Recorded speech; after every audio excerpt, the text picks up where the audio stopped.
pessoas.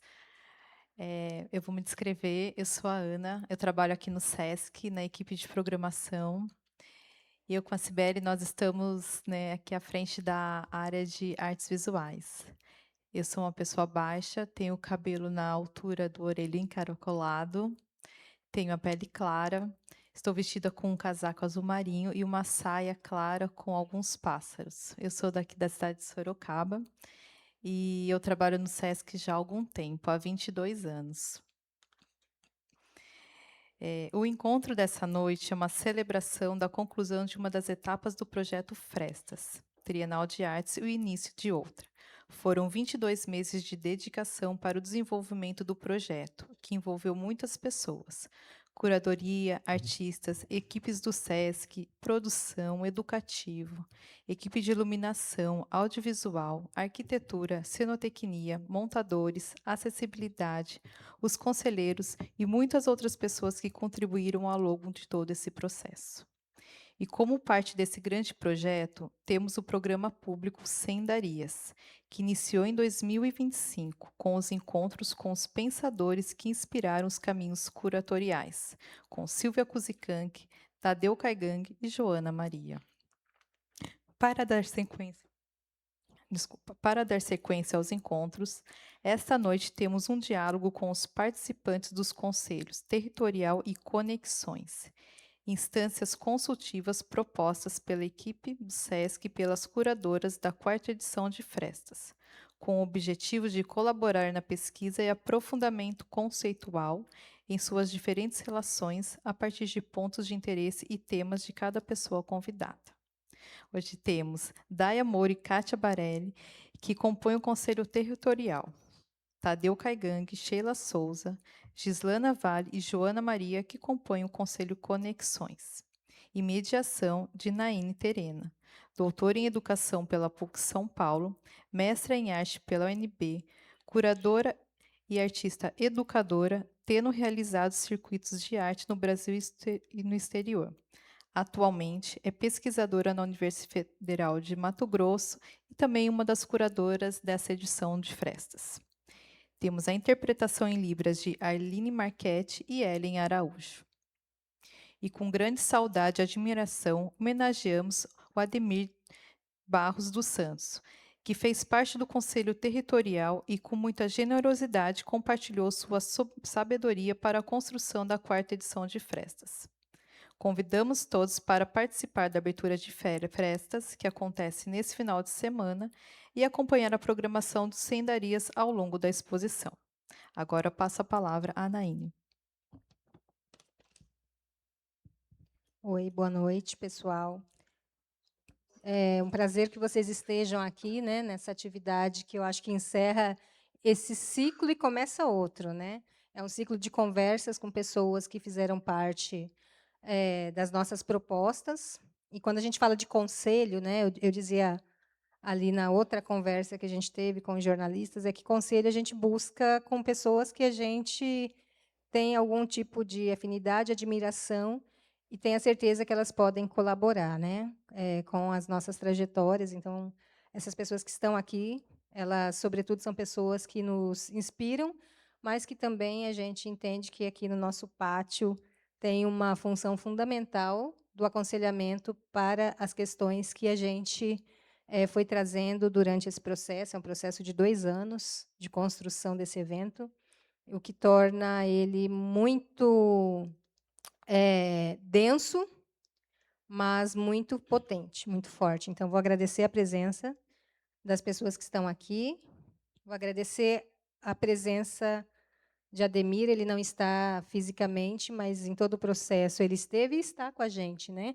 Porque a gente acredita que, mesmo que a pessoa parta na sua materialidade, o que ela deixa de legado para a nossa vida é tudo que a gente pode carregar para a prosperidade. Então, nós somos muito gratos pela presença de seu Ademir para tudo isso, não só para o Frestas, mas para a cidade de Sorocaba, para a família, para as pessoas que se formaram na escola que ele conduziu enquanto uma pessoa que acreditava aí nas potências e nas potencialidades de tudo que podia trazer. Em algum momento a gente vai complementar essa nossa homenagem, mas como o nosso tempo não é muito longo e a gente tem muitas pessoas para ouvir, eu vou começar já a nossa conversa e vou pedir que cada um se apresente da maneira como quiser, né? Sem muitas formalidades, porque aqui é o momento aqui da gente ouvir o que as pessoas querem dizer. Eu vou fazer minha autodescrição. Eu sou uma mulher indígena de pele preta. Eu estou sentada aqui na cadeira de madeira. Estou com um brinco de penas amarelo lindíssimo, que a Tiriri Raiô trouxe lá do território dela. Meu cabelo está preso, é preto, liso, e estou vestindo um casaco preto. Eu vou começar a nossa conversa aqui. Eu fiz, até me regulei hoje, eu sou uma pessoa que não me regulo muito na fala, mas eu fiz uns pontinhos para perguntar para cada uma das pessoas aqui. Então, a gente faz uma rodada de falas e depois passa para vocês, se vocês quiserem participar também, né? E aí eu vou começar, então, aqui com a Joana. Joana, essa figura essencial, né? E aí a gente fala aí das continuidades, que pessoas que amamos e admiramos partem, mas deixam suas histórias e suas trajetórias para que a gente não esqueça e nem deixe adormecer. Então, agradeço muito a Joana por tudo, né? E principalmente porque você está carregando algo que a gente considera muito importante, né? Tanto no seu DNA quanto na sua memória e na sua existência e na sua produção, porque você é uma pessoa que produz história e vai deixar isso também para outras pessoas, e esse é o ciclo, né? A gente precisa produzir e deixar para as pessoas de uma maneira que seja muito generosa. Sejamos generosos, como foi Bispo. Gente, eu tenho dificuldade de falar, né, assim, de Bispo, porque, enfim, né, tem umas histórias pessoais com ele, então às vezes tem uma informalidade, tá? Desculpa. E Ademir, que são aí os nossos troncos antigos que partiram. E aí, começando com Joana, eu gostaria que você falasse um pouquinho para a gente por que os caminhos não devem ser iguais, lineares e nem únicos. Por que as encruzilhadas são necessárias, Joana? Oi, boa noite a todos e a todas. Começar também me apresentando, né? Sou Joana Maria, quilombola, do Quilombo Sacurtume, no Piauí. Estou com uma saia longa de várias, vermelho, preto e branco, uma blusa também do mesmo tecido da saia, que às vezes dá a ideia de que eu estou de vestido, né? É uma brincadeira, não é vestido, é uma saia e uma blusa.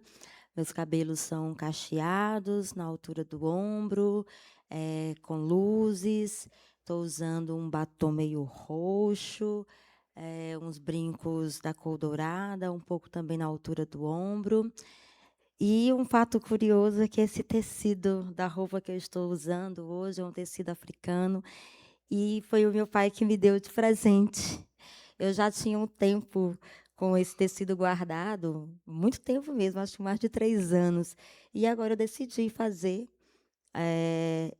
a roupa com esse tecido e as confluências me fizeram usar hoje, aqui nesse momento, né, de, como foi dito aqui, de encerramento de um ciclo e início de um outro ciclo, né? Então, como o Nego Bispo nos ensinou, não tem fim, é começo, meio e começo. Então, a gente está aqui começando novamente, né? E amanhã vai ser a abertura dessa exposição que está lindíssima. Bem, e indo aqui para a pergunta, que é mais uma provocação, sobre o quanto que as encruzilhadas são necessárias nas nossas vidas, o pensamento eurocêntrico e monoteísta, por muito tempo, tentou nos iludir e ainda tenta nos enganar de que a encruzilhada é um lugar de perigo, é um lugar de, de feitiço, é um lugar de assombração e é para a gente ter medo quando a gente passar por uma encruzilhada, né? Muitos até dizem que a gente tem que se benzer, né, quando a gente passa por uma encruzilhada. Isso tudo é para tentar nos afastar da cosmologia e do que é que nos move, que é a diversidade. Nós vivemos num mundo muito diverso. Não existe o único, existe o um. Nós somos um, cada um é um, e a gente se junta e se mistura e continua sendo um, mas não é único, não existe o único. E é isso que tentaram o tempo todo nos passar, de que só tem um jeito de fazer, de que só tem um jeito de caminhar, de que só tem um jeito de correr. E isso nos leva a um lugar chamado cosmofobia, que é o medo do cosmo. E aí, se você erra, não tem um outro jeito de fazer, não tem um outro jeito de tentar novamente, porque é isso que tentaram o tempo todo nos passar. Mas nós, quilombolas, nós somos diversais. Então, um caminho da minha casa para a casa do meu vizinho, ele não é um caminho único. Ele é um caminho e ainda assim, eu passando por ele, ele vai estar de um jeito e quando outra pessoa passar, ele vai estar de outro jeito, porque as coisas elas não são estáticas. Quando eu passar, de repente pode ter pedras, animais ali passando naquele momento que eu estou passando, e quando uma outra pessoa passar, pode ser que não tenha as mesmas pedras nem os mesmos animais. Então é preciso que a gente compreenda que essa diversidade ela é necessária e é dela que a gente se fortalece e que é desse lugar que a gente precisa compreender que é o lugar que a nossa ancestralidade nos conduz, né? E que a gente precisa todo o tempo entender isso, né? De que a gente está nesse lugar, mas que existem vários jeitos de fazer e que não há um jeito só, e nem jeito certo e nem jeito errado. São jeitos diferentes, né? E nem há essa questão da linearidade, às vezes as coisas são tortas e a gente precisa passar por elas com pedras, com pau, com árvores, e é isso que Nego Bispo nos ensina quando ele traz para a gente o verdadeiro sentido da encruzilhada com a frase: quem nunca passou por uma encruzilhada não sabe escolher caminhos. Então, a gente precisa passar por vários caminhos, dos mais diversos possíveis, para a gente escolher que caminho seguir. E escolher também com quem a gente vai caminhar nesses caminhos, porque é assim, a gente vai caminhando e vai confluenciando. E nesses encontros que Nego Bispo reedita e chama de confluência, a gente encontra pessoas que vão passar um tempo com a gente, ou que vai ficar naquele caminho e vai seguir por um outro caminho, e a gente vai encontrar pessoas que vai caminhar com a gente. Né? Por isso, assim, esse tema do Frestas, né, do caminho a um rezo, ele é um tema muito potente, e ele é, para a gente, a afirmação de que a gente faz feitiço. A gente caminha e a gente reza e a gente passa pelas encruzilhadas e é tudo muito diverso e quando eu passo está de um jeito e quando o outro que vem atrás de mim passar vai estar de outro jeito e assim sucessivamente. E isso é que é a diversidade. Então a gente precisa sair desse lugar de que as coisas são únicas e de que há só um jeito. Nós somos cada um, mas é nessa unidade que a gente constrói a diversidade. E é passando por esses caminhos, e é passando por essas encruzilhadas que a gente se fortalece e a gente reedita os nossos modos de vida.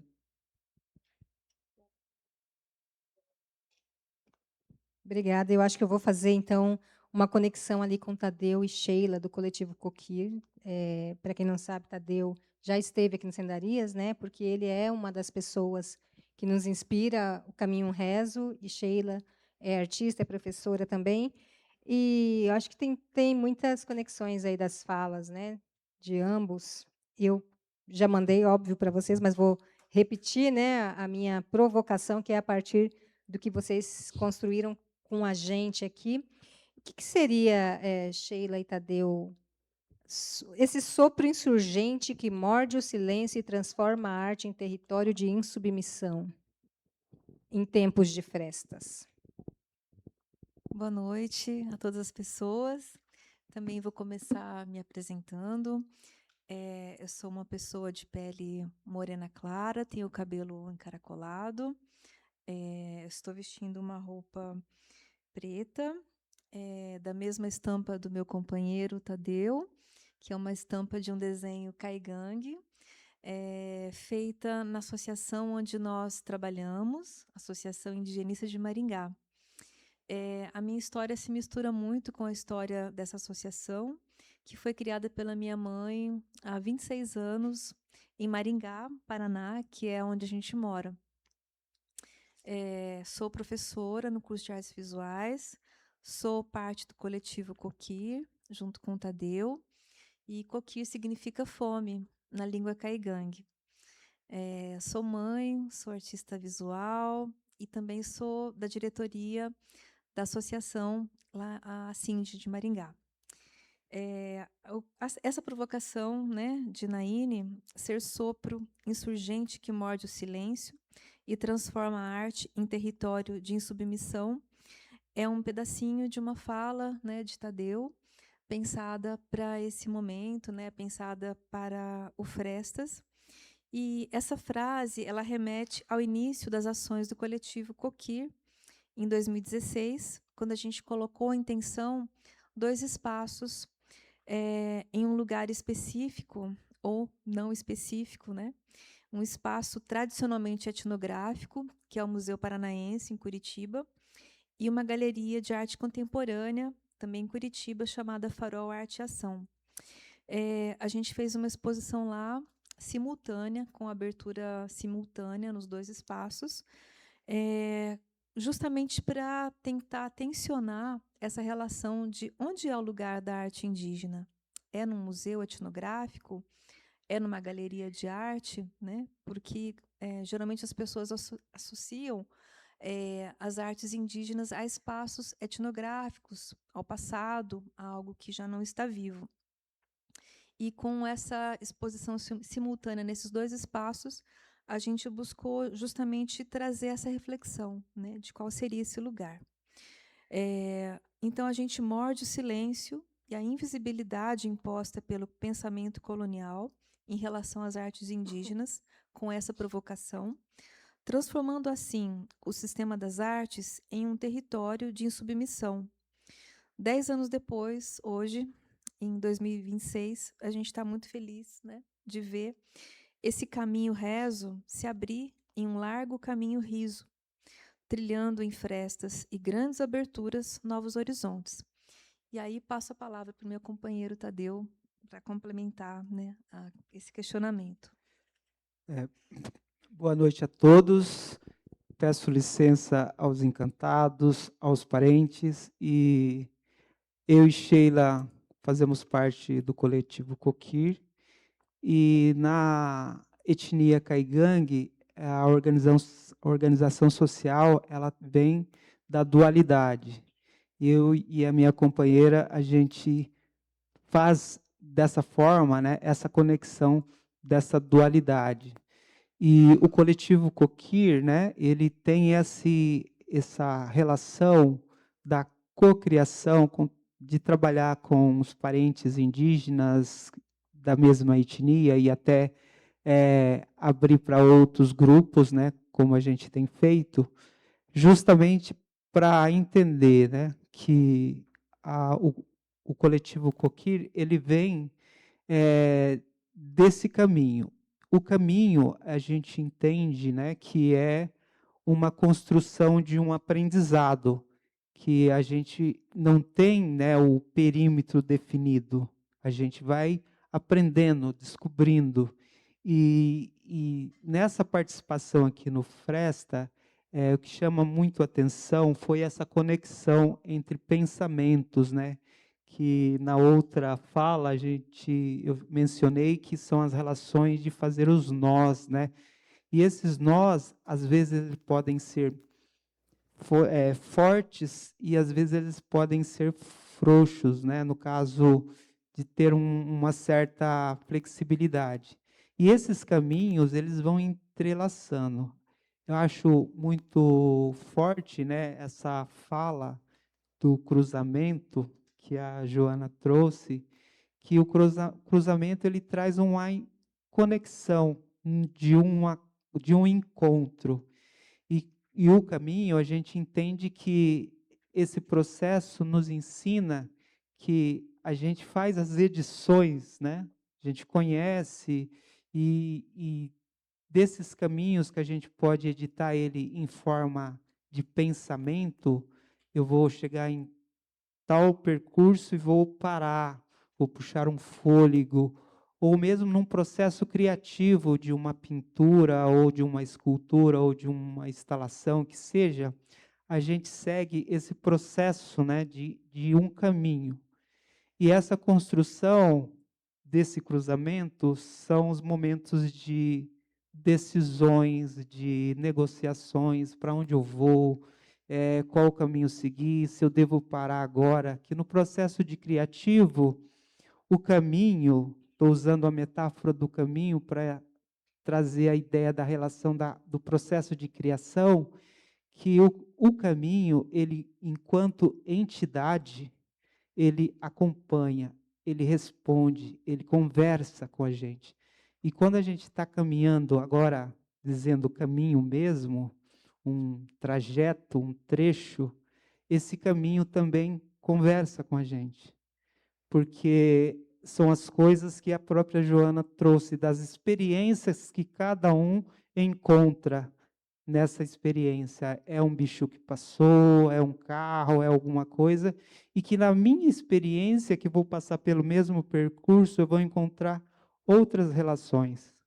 E no processo de criar, que é muito rico, que o Fresta traz nessa horizontalidade, pessoas, né, na sua diversidade, essa conexão de diálogo, que eu acho a riqueza, né, da proposta, é que temos todo mundo numa forma de olhar nos olhos, né? E esses olhos retribuem. E essa retribuição nos fortalece. Eu citei um exemplo, né, que as comunidades indígenas, os nossos anciões estão indo embora, e geralmente é necessário, né, fazer alguma coisa para que a juventude volte, né, a encontrar o caminho, né, da identidade, da cultura, pela sua afirmação. E aí eu usei o exemplo da fogueira, que quando a gente está numa assembleia, como é esse caso, e o tempo vai passando e o fogo vai apagando, né, é necessário de uma proatividade, né, uma reação de colocar um graveto, alimentar esse fogo, para que esse fogo não se apague, essa energia. E isso a gente observa que a juventude tem observado isso, né, nas comunidades indígenas, e a gente está vendo uma potência de jovens, né, trazendo no processo das artes, né, nesses espaços de ocupação. E eu admiro a fala do seu pai, quando ele declara, né, ele coloca como algo de coragem: eu não sou eu não sou eu sou contra, né, essa relação colonialista, né, colonial.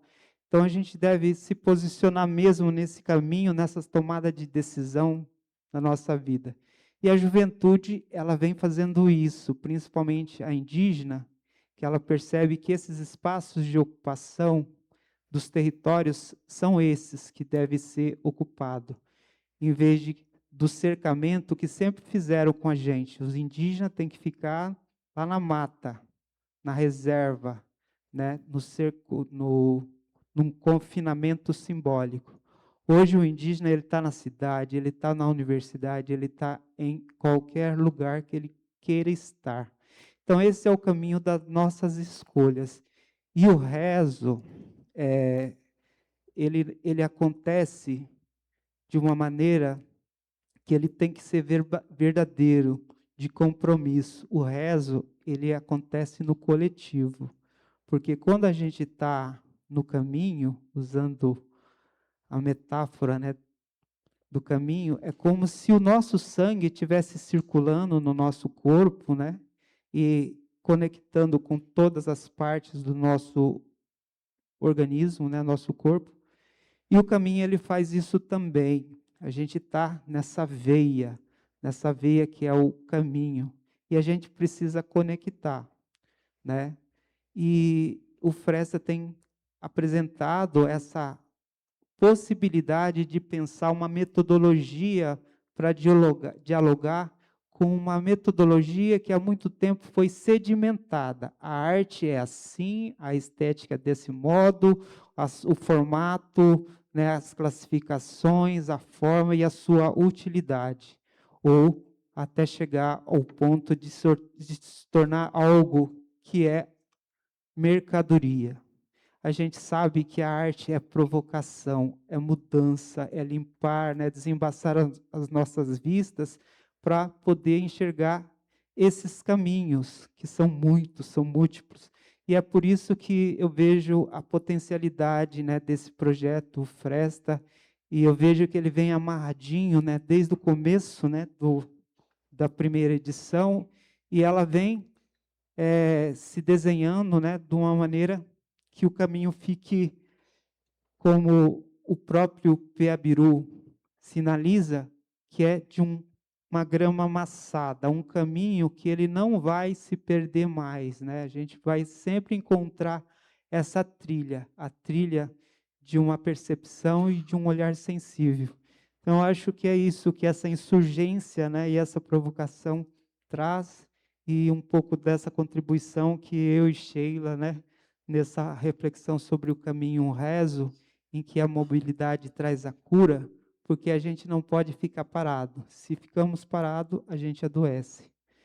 E N tipos de doença espiritual, energética né, e tantas outras doenças que a gente percebe, e que esse tempo da produção, né, nos escraviza e nos apropria do nosso próprio tempo. Então, é por isso que eu reflito um pouco nessas relações. Obrigado. Obrigada, Tadeu. Sheila, eu acho que a essa altura vocês já começam também a perceber quem são essas pessoas que estão aqui e o lugar que elas surgem, né? A gente costuma falar lugar de fala, né? Mas eu não sei também se isso ainda é vigente e é adequado. Que lugar é esse de fala, né? Deveria ser todos os lugares, né? Um lugar que a gente pode falar e se manifestar. E aí eu vou convidar a Gislana para falar agora, né?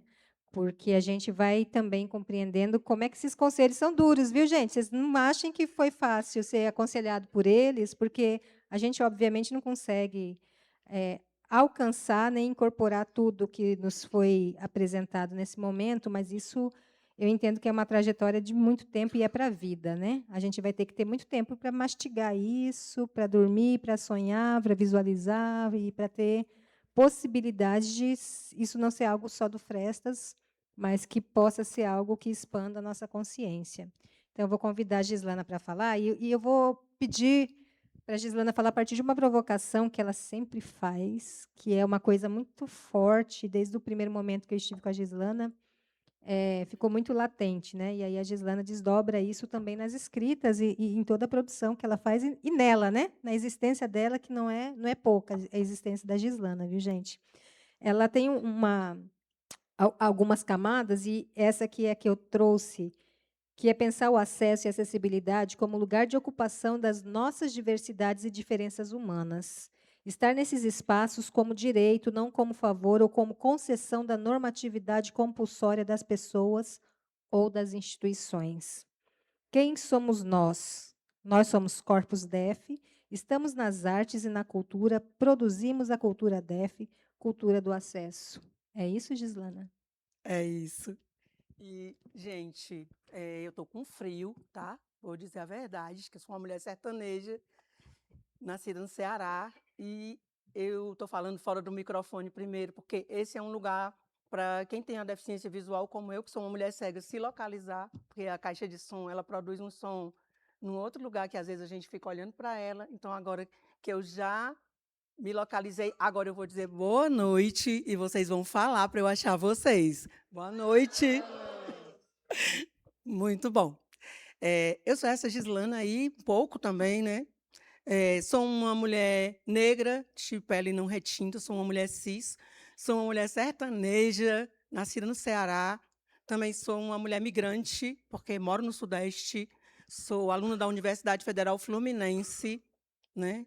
Sou uma mulher de cabelos quase sempre trançados aqui no alto da cabeça, estou com uma roupa preta e, particularmente, sou uma mulher beiçuda, que é uma coisa que gosto muito, que muito me identifica com a minha boca grande de falar. Então, um pouquinho por aí. E, assim, queria começar um pouco essa fala dizendo do meu prazer de estar aqui tão bem acompanhada e também falar um pouco sobre esse lugar que o SESC vem construindo. Acho que também dizer isso é uma coisa importante para mim. O SESC tem sido um parceiro nessas sendarias. Hoje eu fiquei aqui procurando na minha IA um conceito para sendarias e ela ficava me dizendo que não existe essa palavra, que está inventada, que isso fala de trilha, de caminho. E eu acho que é isso. Eu acho que nós, pessoas que estamos aqui, e vocês, a gente está trilhando, a gente está caminhando. Não consigo entender um mundo que não caminha e que não se junta, né? Eu sou uma mulher pesquisadora, faço uma pesquisa chamada Acessibilidade Estética e Poética, né? Muito pensada a partir de pelo menos 2 referências que eu acho importantes dizer para vocês. Glória Anzaldúa, que diz que a gente precisa escrever a nossa trajetória com o nosso caminho, com a nossa vida, com o nosso sangue. E a Glória, ela fala muito isso para as mulheres. E eu acho que estou trazendo as mulheres para esse lugar porque nós mulheres temos muito essa ideia de sair caminhando com o mundo. E a gente está muito sempre tomando nossas coisas nas costas e levando. Então, esse é um convite que a Anzaldúa faz para a gente, né, num texto que chama Para as Mulheres Escritoras do Terceiro Mundo. Né? Anzaldúa é uma mulher chicana. Né? E Manuel de Barros, que é um poeta da região norte também, que me causa muito sentimento. Porque Manuel de Barros diz para a gente que a gente precisa aprender a desaprender. Porque, para mim, aprender é fácil. Aprender a desaprender é muito difícil. É a gente desapegar da nossa pele, é a gente desapegar do que a gente acha que é certo, ou do que a gente acha que é errado. É a gente estar sempre pensando de novo. E o Manuel de Barros, ele diz, num poema, que para aprender a desaprender, a gente precisa pegar um pente e dizer a ele que ele não precisa mais pentear e dizer de novo até que ele se transforme ou numa gravânia ou numa begônia. E, assim, eu acho isso muito bonito, porque, como uma mulher com deficiência, eu experimento muito esse sentimento que a Glória e o Manuel eles trazem, de desconstruir ideias preconceituosas. Eu sou uma trabalhadora da cultura, sou uma mulher cega, né? E esse caminho que eu trago nessa discussão é um caminho. Eu faço uma pesquisa chamada Acessibilidade Estética e Poética, que disse para vocês, e essa acessibilidade ela precisa desaprender o quê para que a gente possa trilhar esse caminho, essas sendarias. Primeiro, que a deficiência não é uma tragédia. Ter uma deficiência é uma condição humana nossa, que pode ou não acontecer na nossa vida e que, se acontece, é um caminho que a gente precisa aprender a trilhar. Depois que todas essas coisas que ensinaram para a gente sobre a deficiência, que a gente precisa ser bom com uma pessoa com deficiência, que a gente precisa tratar uma pessoa com deficiência pedindo a ela a mãozinha dela, a perninha dela, mostrando a ela a cadeirinha que ela vai sentar, é um grande equívoco. Né? E por que eu estou dizendo isso? Porque a gente viveu sempre numa cultura, e aí eu vou falar da normatividade, que é esse lugar comum de quem enxerga com os olhos, ouve com os ouvidos, fala com a boca, anda com as pernas, de achar que, por exemplo, eu sou cega, então eu não enxergo. Vamos desaprender, eu enxergo. Só que de outros modos. Eu enxergo com as minhas mãos, eu enxergo com o meu nariz, eu enxergo com a minha sensibilidade, com a minha subjetividade, com o gosto que passa na minha boca. Então, existem outros modos de enxergar? Existem. A pessoa que anda na cadeira de rodas, não é que ela não anda, é que ela anda com a cadeira de rodas. A pessoa que ouve através da sinalização, da Libras, não é que ela não ouve, é que ela ouve de outros modos. A pessoa com síndrome de Down não é que ela não entende, é que ela entende de outro jeito. Porque se a gente começa a desconstruir essa ideia de que a normatividade é compulsória e só existe ouvir, ver, andar, enxergar, pensar, sentir de um jeito, a gente não consegue viver isso que todas essas pessoas dessa mesa falaram aqui. As encruzilhadas, as diversidades, as diferenças, uma cultura uma cultura feita por artistas, trabalhadores, ativistas com deficiência. E, assim, eu sou uma trabalhadora da cultura, mas eu sou mulher, eu sou migrante, eu sou estudante, eu sou mãe, eu sou boêmia, eu adoro uma cerveja, vou até falar, né? E eu sou todas essas coisas, então eu não sou só uma pessoa que, no entendimento normativo, não enxerga. Eu enxergo de outros jeitos, e a gente vai sair daqui um pouco pensando sobre isso. A gente tem uma cultura construída, bailarinos amputados que sobem num palco e que alguém traduz para mim. Sim, tem 2 bailarinos e 3 cadeirantes em cima do palco. Gente, o que é que 3 cadeirantes fazem em cima de um palco de dança? Ser cadeirante? Não. Eles são 5 bailarinos, 2 bailarinos bípedes, que dançam sobre as pernas comuns, e 3 bailarinos que dançam nas cadeiras de roda.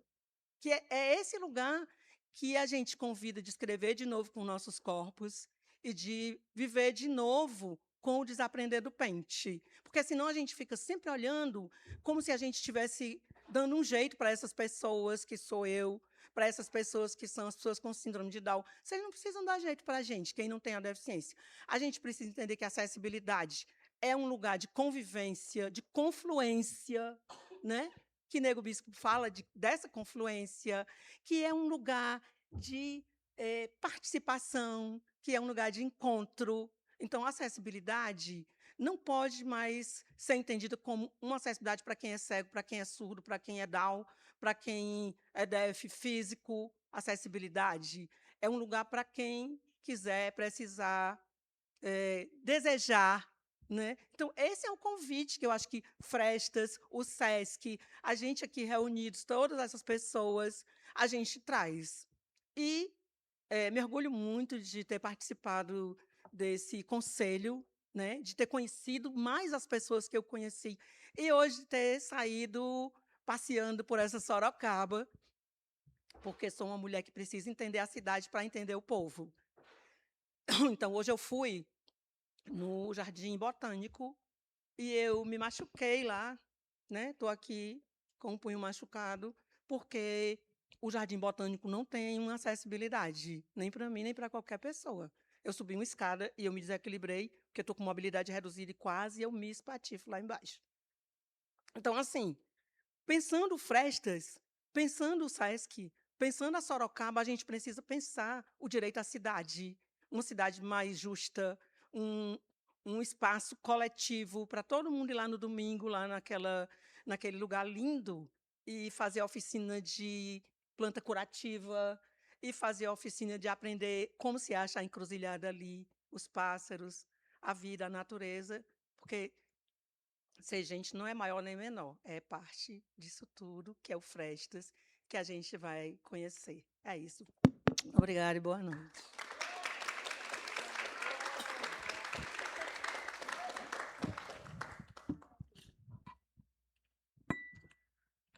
Bom, essas 3 primeiras falas são o que a gente chamou de conselho conexão e já deu para entender por quê, né?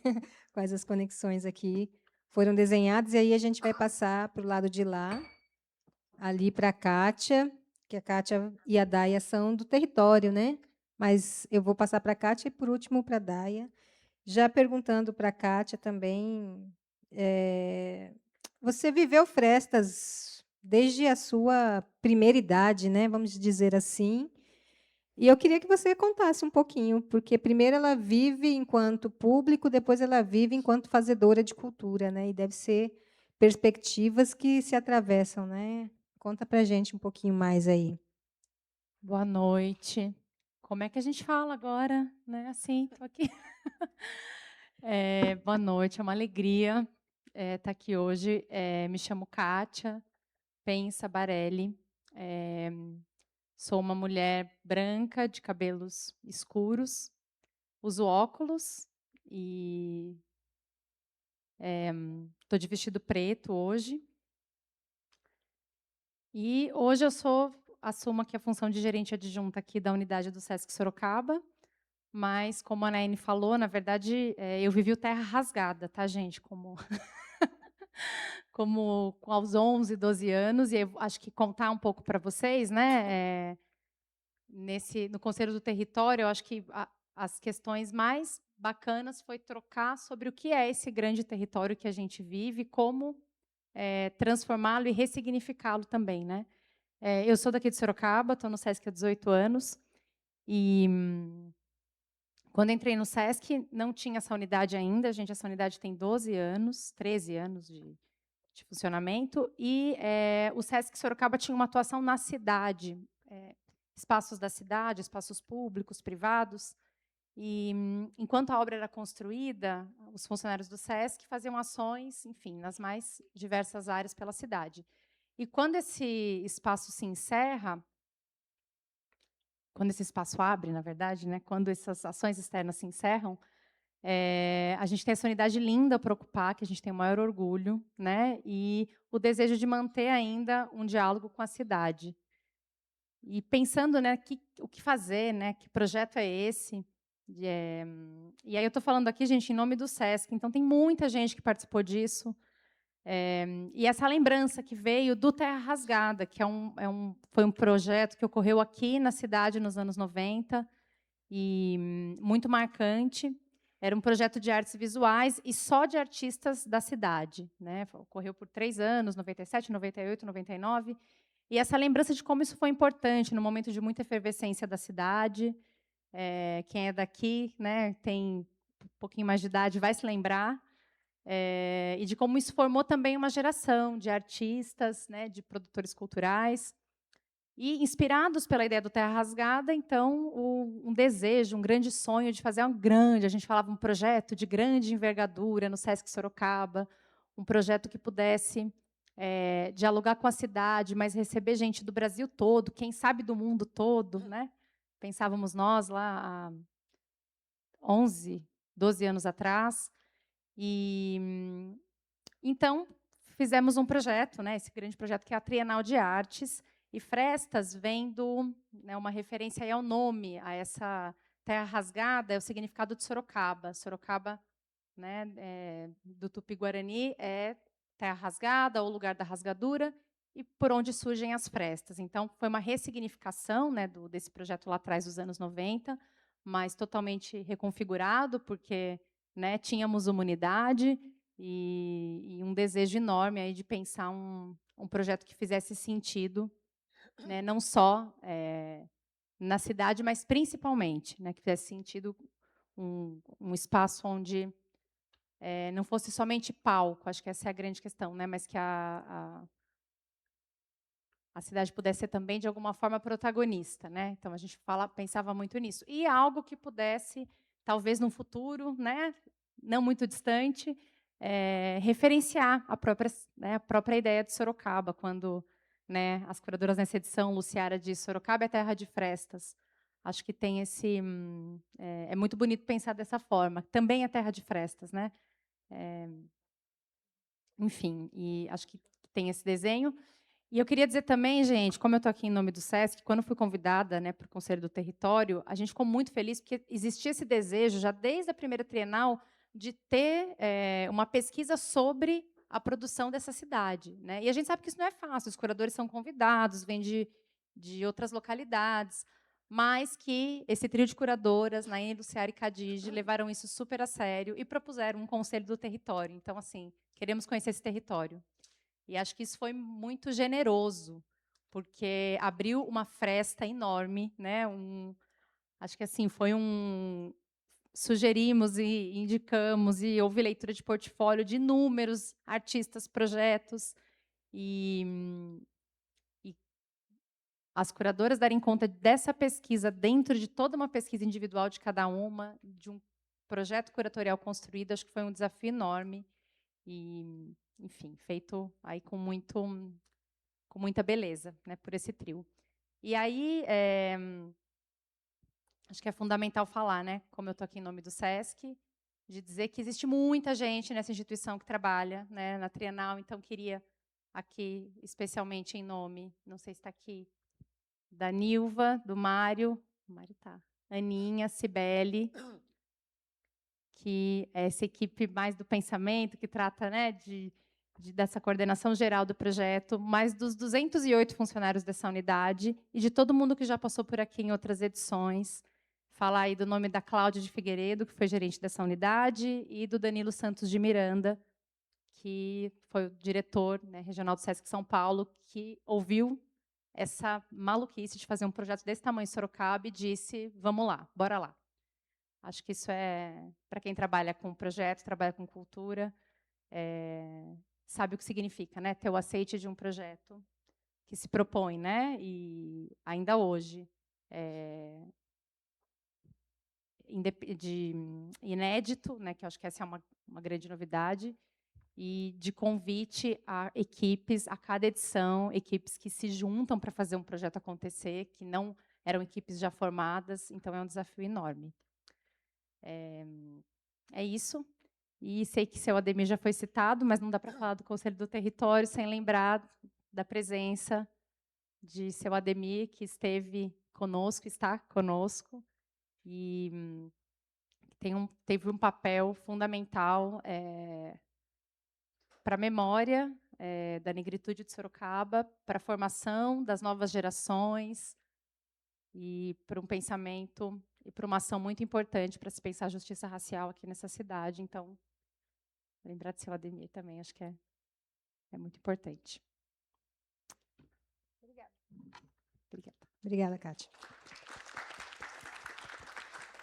É bem importante, porque a gente, em vários eventos, a gente vê saudar os mais velhos, né, e saudar os mais novos, e a gente não só saúda os mais velhos, mas agradece e fortalece os mais novos, e por isso a gente deixou a Daia por último, porque eu acho que ela é a pessoa mais nova aqui da nossa roda, né, e é uma pessoa do território a quem a gente, além de agradecer, fortalece, né, e gostaria que fosse fortalecida diante aqui da nossa presença, por tudo que faz, né? Por tudo que pensa e por tudo que enfrenta. A Daia, ela tem uma frase bem bonita que ela escreveu em algum momento desse Frestas, que era mais ou menos assim, né? Que a gente fala que o céu é para todos, mas lugar na terra tem que ser campo de disputa.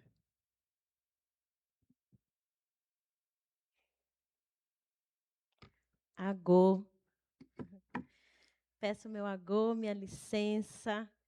Saúdo minhas mais velhas, meus mais velhos. Saúdo aqui esse encontro tão bonito, todas essas pessoas que estão aqui do meu lado, ao meu lado. Saúdo Ademir, meu mais velho, meu querido mais velho, meu nego velho, como eu chamava ele, nego velho, fanfarrão, era assim que eu chamava ele. Eu me chamo Daia Moura, sou aqui de Sorocaba, vou me descrever. Sou uma mulher negra, uma mulher de 1,5 m, 1,55 m, porque 5 centímetros fazem diferença quando a gente é desse tamanho. Estou com cabelo trançado, estou com tranças na Go.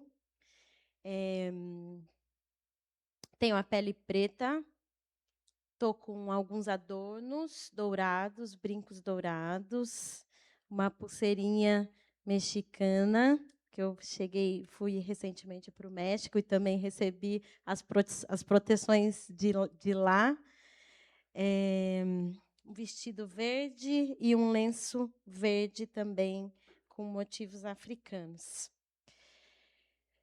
Como pessoa daqui, desse território, dessa Sorocaba, dessa Evissorok, dessa grande estrada, desse lugar de tantas encruzilhadas, eu estou me sentindo assim criança, estou me sentindo feliz, me sentindo plena, me sentindo viva, me sentindo alegre, me sentindo potente, me sentindo respirando.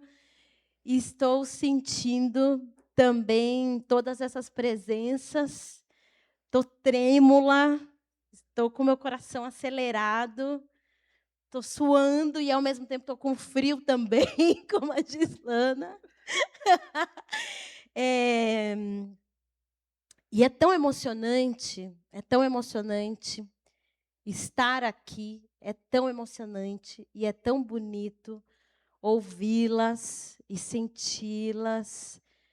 E é tão emocionante sentir a presença de Ademir também, e de todos os mais velhos que eu conheci. Eu vou descrever o Ademir. O Ademir era um homem negro, alto, imagino que ele devia ter 1,78 m, talvez. Eu não tenho muita dimensão de tamanho, gente, né? Só a pessoa daqui de baixo, eu vejo todo mundo que é grande, só. Mas ele era grande para mim, grande de tamanho e grande em todas as dimensões possíveis. Era um homem negro de pele clara e olhos muito claros, cabelos grisalhos, elegante, assim, do tipo malandro mesmo, sabe? Sempre elegante, assim, e muito fanfarrão, a palavra que eu falava para ele, porque eu achava que ele era fanfarrão mesmo. E, às vezes, eu até falava, ai, Ademir, tem coisa que não dá para falar assim. Mas ele era uma pessoa muito simples, muito humilde, e também um homem de axé, um homem dessa potência, desse lugar do axé, do candomblé, e pesquisador e professor. E eu tive a honra de ser uma aluna matadora de aula. Desde a escola eu matava a aula. Isso me possibilitou, por exemplo, viver a última edição, intensamente a última edição do Terra Rasgada, que é o que a Kátia estava falando, porque eu comecei a fazer teatro muito cedo e eu matava a aula na escola, porque eu era do movimento hip hop e eu achava muito mais legal ensaiar com os meus amigos do que ficar indo para a escola, né, gente? Enfim. E comecei a fazer teatro e escrevia para alguns meninos do bairro, algumas letras de rap e tal. E aí, nessa de matar a aula, eu fui indo cada vez mais longe, porque a minha quebrada é longe do centro para vir andando, mas a gente vinha andando mesmo assim. Eu vinha andando para o centro e eu fazia oficina na Grande Otelo e vivia aquela efervescência de obra passando, parede sendo pintada, coisas e pessoas vindo de outros lugares. Era muito intenso, muito maravilhoso. E eu estava ali meio dentro, meio fora daquilo tudo, e eu pude entender como... eu pude receber e sentir toda aquela efervescência daquele momento, porque eu matava a aula. E depois eu pude conhecer o Ademir e o NUCAB, que é o Núcleo de Estudo Afro-Brasileiro da Uniso, porque eu também matava a aula na universidade. Eu matei aula em todos os cursos que eu fiz da minha vida, eu matei aula, porque, de algum modo, era também um modo de dizer que eu não estava bem, que eu não me via ali, mas que aquele espaço era meu, então eu ia pelas beiradas, aprendendo pelas beiradas, aprendendo mais por fora da sala de aula do que por dentro. E na Uniso eu já estava quase perdendo o curso, já estava, né? Eu sou da primeira turma de teatro da Uniso, que é a universidade daqui de Sorocaba. O curso foi montado em 2004. O NUCAB já estava na Uniso. A Uniso só é Uniso pela presença do NUCAB. E nessas matanças de aula, um dia eu fui para a biblioteca e subi um piso a mais, porque eu estava acostumada a ir para o piso das dramaturgias, né, dos poetas e tal. E eu subi um piso a mais ali na biblioteca da Uniso, que é gigante, é muito linda a biblioteca. E lá em cima encontrei dois nego-véios, os meus dois nego-véios, né? O Ademir e a Ana Maria. E eles estavam organizando os livros, e foi a primeira vez na minha vida que eu me deparei com dramaturgia negra, brasileira e latino-americana. E aí, obviamente, eu nunca mais parei de matar aula. Eu passei a morar no NUCAB e ficar com eles sempre, ir para todos os lugares onde eles iam dar aula e fazer curso e tal, e trazê-los também para o curso de teatro. E aí eu entendi que poderia ser legal e poderia ser bom também estar dentro da sala de aula se eu tivesse as minhas referências, se eu tivesse os meus, se eu me sentisse representada. E aí eu fui ler o Teatro Experimental do Negro, aí eu fui entender a trajetória do Grande Otelo, aí eu fui entender o que é a Mercedes Batista, a primeira bailarina negra brasileira com grande projeção, enfim, primeira mulher negra a dançar no palco do Teatro do Rio de Janeiro, enfim, né, do Municipal do Rio. Aí eu fui entendendo que a minha história era imensa, que os meus ancestrais eram imensos, que eu tinha muita coisa linda. E aí eu entendi também a minha ancestralidade afro-indígena. E aí eu comecei a perguntar para minha avó, por que é que eu não sabia da minha bisa? Nem de um lado, nem do outro. Por que ninguém nunca me falou das minhas bisas? Eu só sabia aquela história horrorosa, aquela imagem aterradora de uma mulher caçada a laço. Nunca isso, né, a gente é acostumado a ouvir essa narrativa. E isso foi me despertando uma série de coisas. E esses meus mestres, né, principalmente a Ademir e a Ana Maria, dentro da universidade, eu tive essa sorte de estar no mundo branco com 2 mestres pretos, 2 militantes do movimento negro aqui de Sorocaba. E 2 pessoas muito alegres e muito fanfarronas. Se eles estivessem aqui agora, se a Ademir estivesse aqui agora, ele ia falar: bom mesmo, Daia, vai ser a hora que isso acabar, porque a gente vai levar eles no bar. E a gente vai tomar cachaça. Porque é isso, acho que tem esse lugar da alegria e de viver a potência do território, de viver todas essas encruzilhadas da melhor maneira possível, de viver com festa, de viver fazendo samba, de viver cantando, até perder a voz, de chegar no outro dia para trabalhar rouco, assim que era o Ademir, de tanto curtir, viver a vida e de o tempo todo trocar, o tempo todo dizer que a gente é bom, que a gente também pode produzir uma arte legítima, que o Ademir sempre ia me assistir. Eu podia estar apresentando para 3 pessoas, para 4 pessoas, com figurino que eu costurei em casa com a minha avó, com a minha mãe.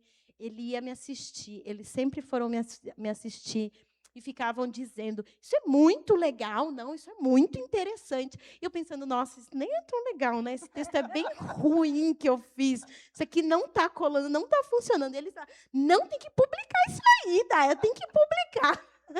Assim, incentivadores, muito incentivadores, de todo mundo, não só comigo. E acho que eu estou falando tudo isso porque quando a gente fala de caminho, para mim, que fui criada pelas minhas avós também, porque minha mãe sempre trabalhou, e fui criada com muitos... Eu sou filha única, mas me sinto irmã de todos os meus primos, porque eu venho da quebrada. E na quebrada, as mulheres cuidam de todas as crianças que precisam ser cuidadas. A minha casa tinha 8 crianças. Eu dormia cada dia, assim, era uma bagunça. Casa de pobre, né, gente? Que tem muita gente, enfim. Depois de um tempo, eu fui entender que eu nunca tive intimidade. Aí depois eu entendi que intimidade, do jeito que as pessoas diziam, que é ter uma casa fechada, um apartamento e não sei o quê, e não andar de ônibus e ter um carro. Eu pensei: nossa, mas talvez isso seja uma coisa que não... Primeiro, não é ecológico e não é sustentável, e talvez isso seja um pensamento muito branco de negar a nossa potência da coletividade e dizer que a gente é pouco, porque a gente sempre foi muitos, né? E vindo desse lugar e podendo ver os meus colegas também, minhas colegas artistas, aqui, com a obra legitimada, com a maior dignidade. Ontem estava falando com o pessoal do Chavosos, né? Assim, a gente que é da quebrada, poder ter a obra dignamente colocada para ser mostrada e sentida pelas pessoas, isso é tão importante. Eu estou realmente muito feliz e me sentindo muito contemplada de poder ser um pouco, me sentindo uma ponte, porque ainda o céu, dizem que o céu é para todo mundo, mas aqui a gente ainda está tendo que disputar muito, mano. Todos os dias a gente está disputando a nossa sobrevivência. Todos os dias a gente está disputando o nosso lugar como artista. Todos os dias a gente está disputando o nosso lugar como mulheres, né? Eu acho que Frestas esse ano vai ser muito diferente. Acho que vai chegar e vai ser muito diferente para a cidade. E vai ser muito explosivo e vai ser muito também, ao mesmo tempo que explosivo, muito silencioso.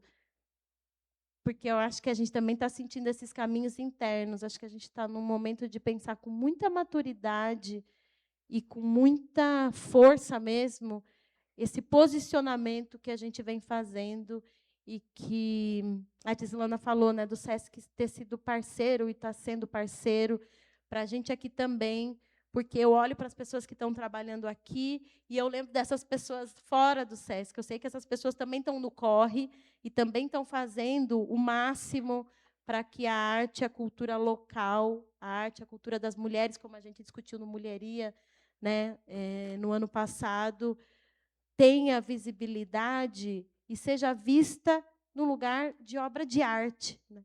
Que não só as nossas dores falem, que não só as nossas disputas cheguem em primeiro lugar, que não a nossa militância, porque isso é parte do nosso movimento de sobrevivência, mas a gente quer ser vivência, né?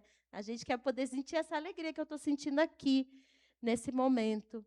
Então, eu quero muito agradecer, muito mesmo, assim, agradecer ao invisível e a todos os encantados, e a toda a encantaria, e a todos os meus ancestrais, e ao Ademir, enfim, a todos os ancestrais artistas dessa cidade, porque é muita luta para montar, para levantar, para também disputar, né, a grandeza que Frestas tem esse ano. É muita luta de muita gente. E quando eu ficava falando assim, muito, muito, muito jovem, militante, às vezes o Ademir brincava comigo e falava: para de falar de luta, menina, fala de dança. Vai, vamos falar de dança. Vamos falar. Então, também vamos dizer que é muita dança dessa terra para que Frestas seja Frestas do tamanho que está sendo e com a importância que está sendo visível e no invisível também, porque a gente está movendo coisas grandiosas, né? Muito aqui também no nosso coração internamente, às vistas de todo mundo, mas é uma terra de tanto desafio e de tanta, não sei nem que palavra usar, porque a gente está aqui, a gente sabe dos índices de feminicídio, a gente sabe do racismo, a gente sabe do machismo, a gente sabe da transfobia, da homofobia, da desigualdade social. Enfim, a gente sabe de tudo isso. Não tem nem nome, né, para o abismo que existe aqui em Sorocaba, quando a gente vai falar de todas essas coisas. Só parar para pensar que a gente aqui dentro da unidade ou em outros espaços culturais, a gente não vê pessoas indígenas caminhando, né, dentro dos espaços culturais. A gente não vê pessoas pretas, ainda em um número muito menor. Ainda é muito desigual. A gente ainda está ocupando um lugar que não é o céu para todos, né? E estar aqui e poder falar tudo isso que eu estou dizendo também é um pouco de trazer outras vozes para cá, deste tempo e de outros tempos que deveriam ter estado e não puderam, né? Então, acho que as nossas vozes aqui também são uma encruzilhada de vozes de muito tempo que estão podendo cantar e dançar, não só lutar, cantar e dançar aqui agora e celebrar Frestas. Sorocaba é terra de frestas bonitas, alegres. E vamos celebrar, acho que é também importante. Obrigada.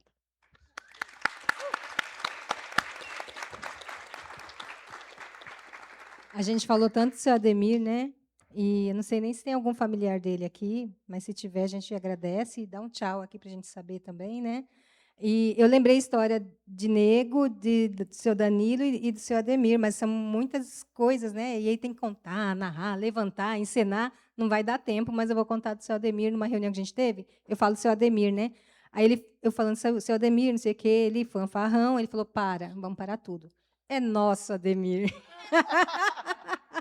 E foi mais ou menos assim, né? Como é que é? Não sei, só sei que foi assim.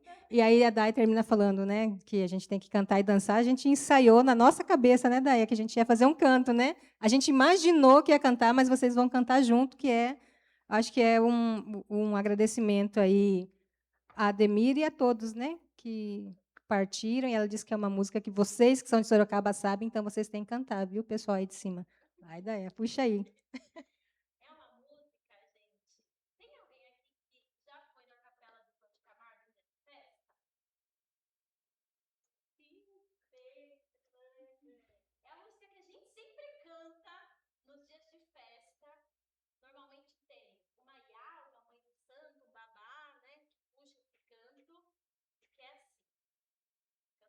Você vai cantar fora do microfone? Vai cantar fora? É melhor, né? Então tá, vou deixar aqui também. Ô, mamãe, abraça eu, mamãe, embala eu, mamãe, cuida de mim. Todo mundo, gente. Ô, mamãe, abraça eu, mamãe, embala eu, mamãe, cuida de mim. Mais uma, gente. Tá ficando bonito. Ô, mamãe, abraça eu, mamãe, embala eu, mamãe, cuida de mim. Aí, obrigada, gente.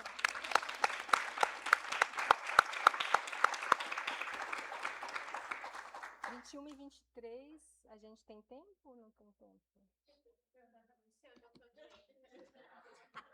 Hoje meu nome tá no camarim, tá, Inês? Hoje ela é estrela, né?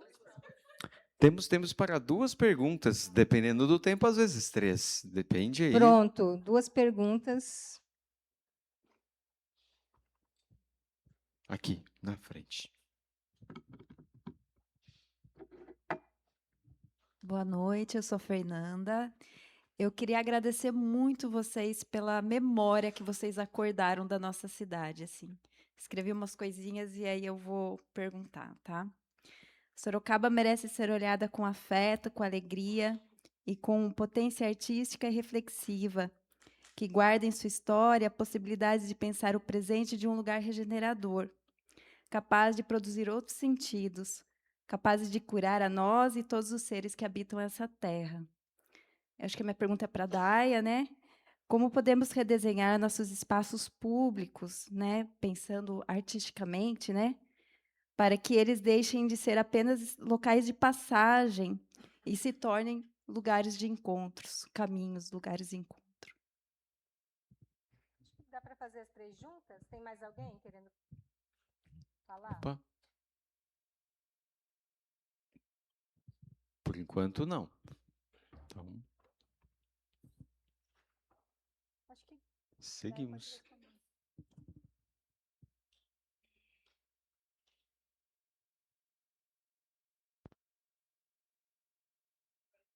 Segura aí. Segura 3 segundinhos, ele vai ficar verde. Daí. Oi? Agora foi. Eu acho que tem tantas coisas dentro disso tudo que você falou, mas eu acho que a gente está fazendo. Acho que está acontecendo. E a gente não pode perder, não pode largar a mão dessa força e pensar que não tem. Tem, e tem muito. E a gente está fazendo muito. É que, às vezes, a gente fica meio sozinho e um pouco invisível. Mas nunca deixou de ter. Sempre tem uma chama em algum lugar, com alguém fazendo alguma coisa. Eu fico sempre impressionada.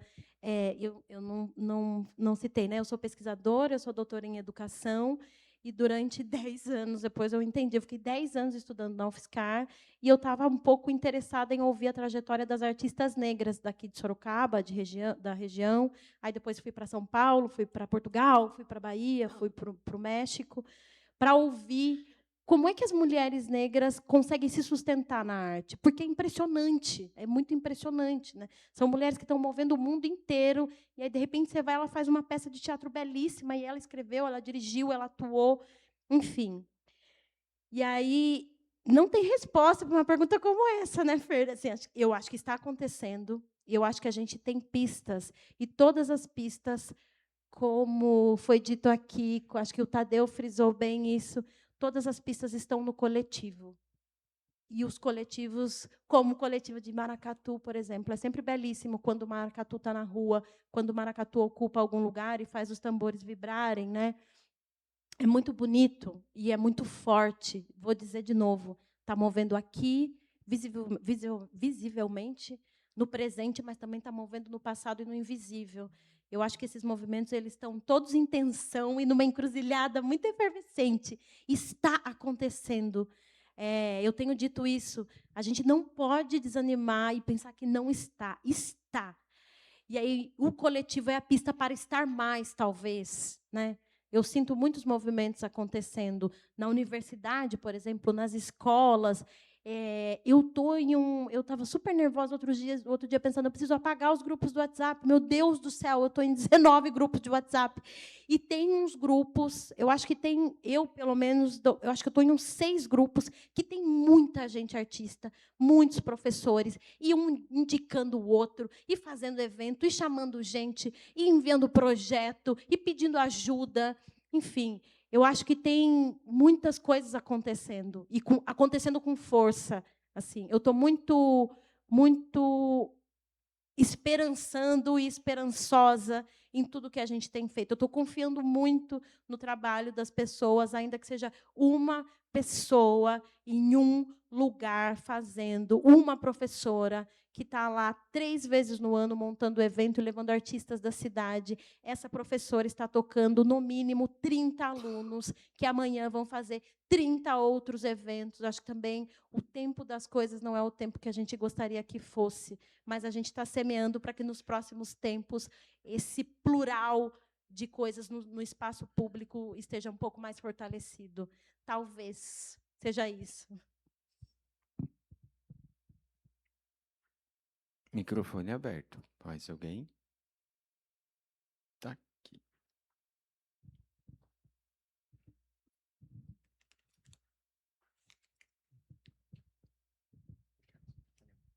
Boa noite. Boa noite, pessoal. Boa noite. Aí, pronto. Então, eu me chamo Gustavo. Eu queria seguir o papo, ouvir de vocês, todos, assim, quem sentir de responder, a partir até dessa resposta da Daia, falando do coletivo, porque a gente vê na arte, não é, essa coisa da individualização. Então, você vai numa exposição, aí é o artista, a autoria, aquele indivíduo, né? E a gente vê uma luta, isso vindo dos movimentos, inclusive no próprio movimento indígena, a gente se depara com isso, não é? De quando que é coletivo ou o que significa o indivíduo dentro do coletivo, né? Ou você vai falar de autoria coletiva quando está falando de um povo, e aí aparece um artista que é o indivíduo, e para os artistas indígenas isso vai aparecendo muito forte, né? Puxa, mas isso é seu, é do povo, como é que é? Às vezes a gente é colocado até numa coisa assim de ter que se explicar, vamos dizer. E aqui eu vi um movimento muito bonito, que foi, por exemplo, lá em cima no trabalho da Keila, daí tem o trabalho dos meninos lá, não sei o nome de todos, mas o do Pedro também. Aí eu vi as pessoas falando assim, não, a gente tá junto ali, né? Então vai virando uma coisa só, assim, que é esse coletivo vai se coletivizando também, né? Se juntando, se ajuntando, é uma coisa forte. E aí eu queria ouvir de vocês, assim, porque tenho me deparado muito com essas questões, assim, quando que é coletivo, quando que é indivíduo. A gente defende muito, né, as diversidades e tudo mais, mas eu queria ouvir um pouco mais. Não tem uma pergunta, assim, de uma maneira só, mas devolvo para a mesa aí de vocês, como que vocês têm pensado essas estratégias de plural e do lugar de cada um, assim, né, dar um outro exemplo. Estava trabalhando com uma artista cadeirante e ela me ensinou muito sobre expografia. E aí foi transformando assim o meu olhar de como eu posso pensar outras expografias, né? E essas coisas parecem tão distantes. E eu confesso aqui assim que hoje acho que foi a primeira vez que eu vi uma mesa onde tem uma autodescrição e eu conseguia ver ali na Gislana a reação dela também, né, com essa autodescrição. Estou trazendo esses pontos porque essas coisas, acho que para várias pessoas parecem ser novas, né, também. Então, enfim, colocando questões aqui múltiplas para vocês,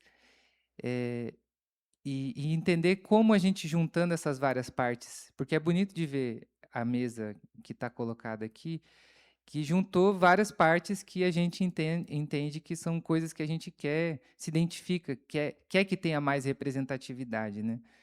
Então, devolvo aí, o que a gente pode ouvir de pluralidade e desses encontros que a gente está vendo e que está simbolizado na mesa de vocês também. Valeu, gente.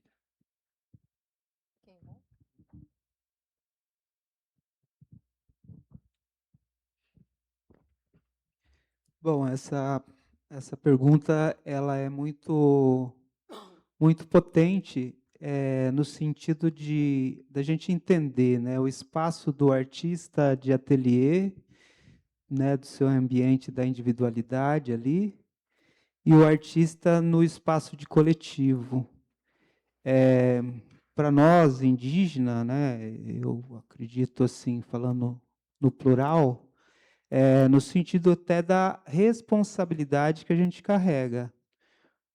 Muitos artistas carregam no próprio nome, né, a etnia.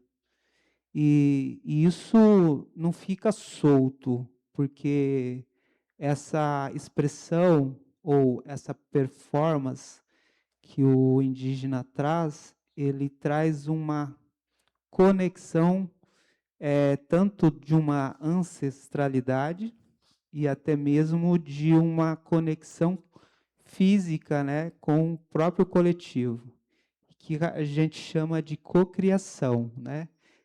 Muitos indígenas estão se expressando nessa forma de trazer ali na ficha técnica, né, o nome de grupos, né, que ele se aproxima por afinidade, que não é diferente, né? Nós estamos falando de questões humanas, né? Mas na coletividade a gente aproxima também por essas questões, né? De um parente que está próximo e as habilidades, e essa cocriação ela se evidencia dessa maneira. Isso é responsabilidade, né? Artística, expressiva e até mesmo com o coletivo que ele pertence. Esse pertencimento, né, não digo que é uma garantia, né, de uma autorização para você fazer uso de uma marca ou de alguma coisa, mas eu acho que é de um princípio de valor que o indígena, no caso, ele assume enquanto responsabilidade de apresentar, né, para uma assembleia, para uma exposição, para um espaço institucional, que ele não está falando dele, ele está falando de um coletivo, de um grupo étnico.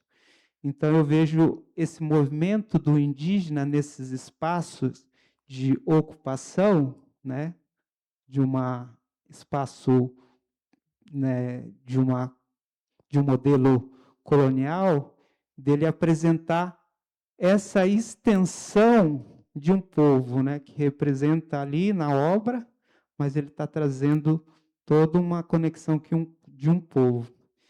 E essa responsabilidade desse artista que se expressa e performa é quando ele traz nessa cocriação esses nomes. Então, eu me defino, né, como Tadeu Caigangue. Então, a minha responsabilidade é apresentar da melhor maneira possível e sem ruídos, né?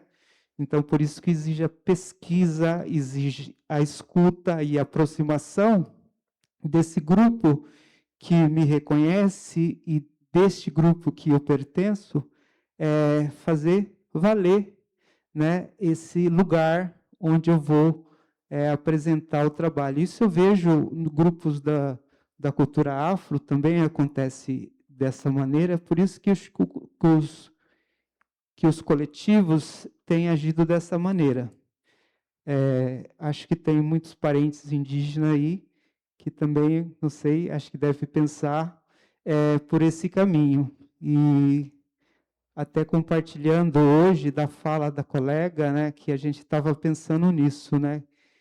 E a Sheila, ela trouxe uma fala que eu achei muito bonita, que o caminho também não é só esse rezo ou esse compromisso com o coletivo, que o caminho, eu vou deixar para ela falar, que é uma parte que vai de encontro com o que você estava falando, que eu achei muito lindo. Bota numas frias, né? Não, eu só brinquei, que eu acho que o brincar, né? O caminho riso, acho que é o que está faltando também, né? O caminho rezo, a gente viveu e ainda vive um pouco assim, muito tempo do caminho pranto, né? O caminho ódio, e acho que chega, né? Acho que agora é o caminho riso que está faltando. E pensando na pergunta, né, do Gustavo, eu fiquei assim, que também é um momento agora desse aprendizado com os nossos, né, originários e não só isso, mas com os encantados, e que a gente precisa ser menos orgulhoso, né, e ser mais humilde no sentido de pensar no humus na terra, né, de não sou eu que crio, né, a gente cria junto, a gente é um coletivo, então a gente sempre está pensando muito nessas questões, né, da criação compartilhada, mas de que não é só também o humano, né? A gente cria com os encantados, a gente cria com as minhocas, a gente cria com o nosso tio rio, né? Com as nuvens, né? A gente cria com as águas. Então, acho que ultrapassar esse sentido também do muito humano, né? Que está meio chato, né?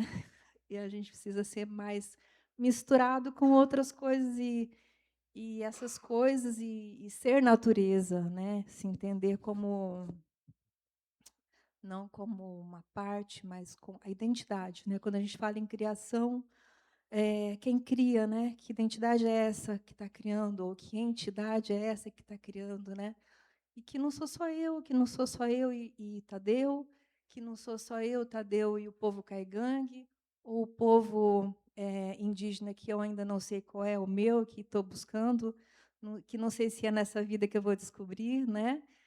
Se é Quiriri, se é Tapuia, que eu acho que é uma coisa que todos nós brasileiros a gente busca tanto, né? Essa identidade que a gente não sabe. Estava falando com o Fernando agora há pouco sobre isso, vai precisar procurar aí o projeto Genoma para a gente se entender e poder se afirmar. Esse lugar de fala, será que faz sentido, né, Naine? Será que eu preciso de um projeto Genoma para dizer que eu sou indígena, para não me sentir com vergonha de estar ocupando um lugar que não é o meu? Eu acho que é isso, né? Identidade. Quem cria tem que saber quem é. Né? Quem somos? Vai, assim, a hora que o menino cortar o microfone. Desculpa, acho que me alonguei. Eu queria falar uma coisa. Joana e Gislana querem falar. Ela perguntou se ainda tem horário de falar e eu disse a hora que ele cortar o microfone. Acabou. Acabou. Ou as pessoas saírem, Ou as pessoas saírem. Não sei muito bem como que é. Nossa, eu quero agradecer a pergunta. Eu acho que essa pergunta ela nos leva a muitos lugares e nos provoca a pensar, né? Quem que é dono de quê, né? Se tem de fato algum dono no que a gente cria ou imagina que está criando, né? E aí quando o Nego Bispo nos ensina que as nossas vidas é começo, meio e começo, não é que a gente vai começar de novo ou que vai fazer um novo começo, mas é continuação. Então a gente continua o que fizeram, ainda que a gente faça do nosso jeito, é uma continuação. E ouvindo ele falando, lembrei de hoje de uma conversa pela manhã no café que a gente teve aqui com a galera do Piauí, né? Nego Bispo ele nunca foi essa pessoa a favor da personificação, de estar colocando o nome de alguém, né? E aí agora ele como ancestral, eu estou reeditando, né, esse lugar de quando a gente leva o nome dele, o que é que a gente está levando? A gente não está levando o nome de Nego Bispo, nós estamos levando o nome de um povo. Então, nós não fazemos nada sozinho e nem criamos nada sozinho. A arte, a cultura, nada mais é do que o nosso modo de vida. É o modo de vida do nosso lugar, da nossa comunidade, do chão onde a gente pisa, desse lugar que nos inspira. Então, qualquer coisa que a gente faça, seja manifestado na dança, no canto, numa arte visual, numa imagem, enfim, nas diversas formas que tem de se expressar, tudo isso que a gente faz não é só nós, é de quem veio antes de nós também, e a gente está dando continuidade. Então, não existe o único, isso aqui foi eu que fiz e só eu fiz. Por isso que na nossa fala, a gente trouxe que a gente é um.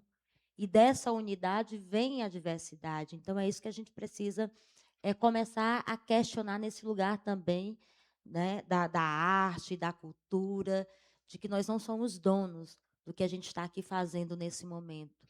Né? Nós estamos continuando o que fizeram antes e que amanhã outros também farão.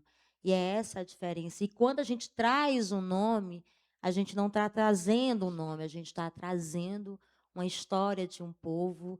E assim, eu costumo muito dizer em relação a Nego Bispo, que assim, a grandeza de Nego Bispo fortalece a grandeza do nosso povo, a luta do nosso povo, os risos do nosso povo, as festas do nosso povo. Então, quando a gente leva um nome, a gente tem que compreender isso, que é ali, não o único, mas é um que indo vai abrir caminhos para que outros também possam passar e circular e confluenciar.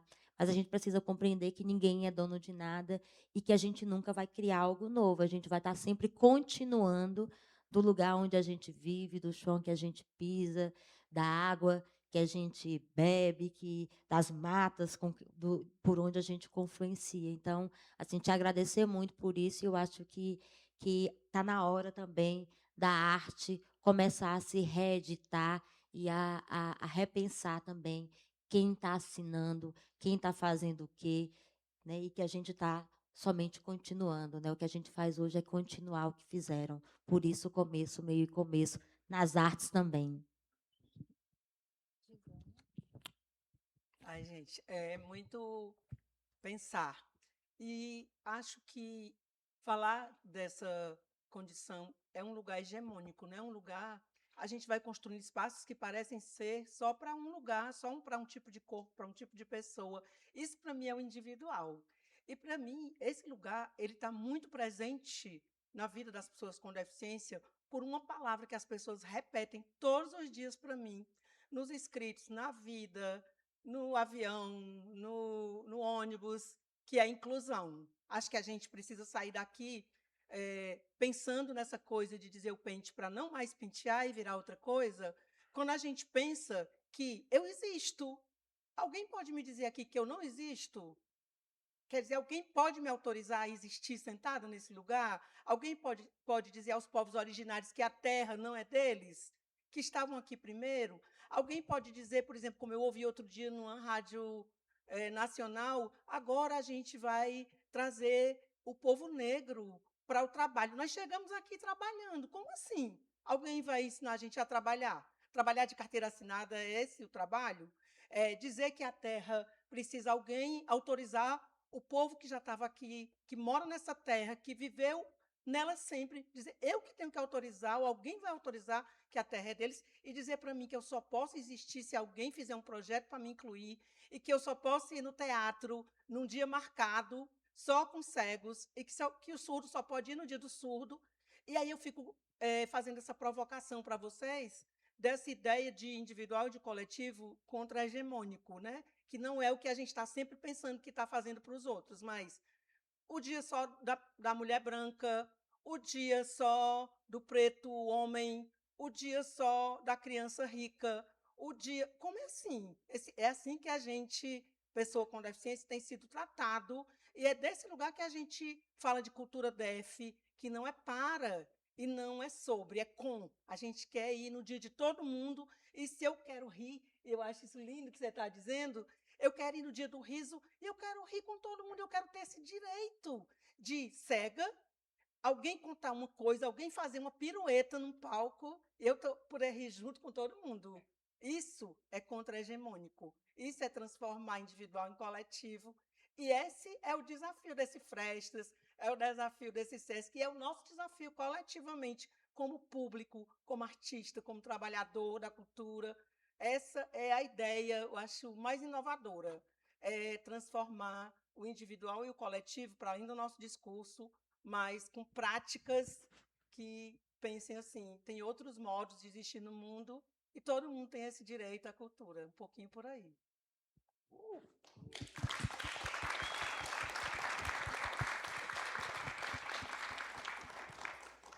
Dito tudo isso, agora eu vou encerrar de verdade, tá? Prometo. Prometo. Só dizer para vocês que encerra aqui, mas isso aqui tudo está no catálogo, tá, gente? Daqui uns dias vocês vão ter o acesso ao catálogo. Todas essas perguntas que eu fiz nem eram perguntas, são textos que eles escreveram e que no catálogo está na íntegra. Então, quando tiver catálogo, vocês vão acessar e vão ler tudo que foi dito aqui de outra forma, né, na materialidade das palavras escritas, mas é tudo verdade, viu? Então, vou agradecer a presença de vocês, agradecer a presença do público, e acho que é isso. Obrigada.